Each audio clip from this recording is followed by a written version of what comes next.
Y en otras noticias, alias Satanás fue trasladado de centro penitenciario tras las amenazas y extorsiones que continuaba realizando desde la cárcel de Girón Palo Gordo. Esto en Santander. Lo hacía a diferentes comerciantes al sur de Bogotá. El IMPEC logró determinar que las llamadas amenazantes las realizaba desde el teléfono local y la llamada diaria a la cual tienen derecho todos los privados de la libertad.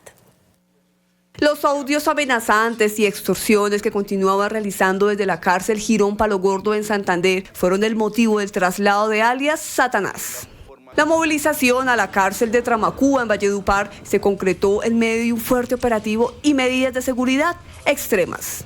Se puede establecer que la comunicación que efectuó la hizo a través del teléfono público del cual tiene derecho y acceso una vez al día. Entonces, afortunadamente, aprovechó ese derecho para hacer una llamada y pedirle a un delincuente más que hiciera la grabación donde está la amenaza.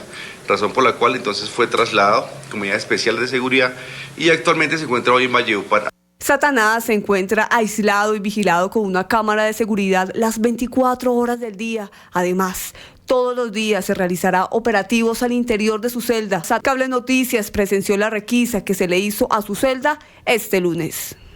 Ahí lo vemos cómo sale en este momento. Seguramente va a estar muy molesto porque para él debe ser como la medianoche, se está apenas despertando. No tiene acceso a estupefacientes. Esos delincuentes son consumidores de estupefacientes, sufren de abstinencia. Entonces, yo creo que a partir de hoy van a empezar a aumentar las amenazas. Entonces, ellos empiezan a gritar, a amenazar. Vemos la molestia de este delincuente, pero tenemos toda la capacidad institucional porque no podemos permitir que ningún delincuente le gane a las instituciones y por eso estamos con todo el compromiso para hacerlo.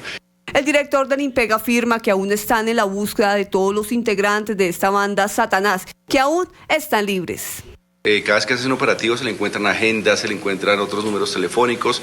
Toda esa información se le envía a la policía para que haga un análisis de toda la información y poder empezar también a articular las investigaciones con la fiscalía y poder capturar la estructura, porque está el delincuente acá capturado, restringido de la libertad, pero su estructura sigue todavía delinquiendo en las calles y eso es lo que estamos haciendo con la policía constantemente.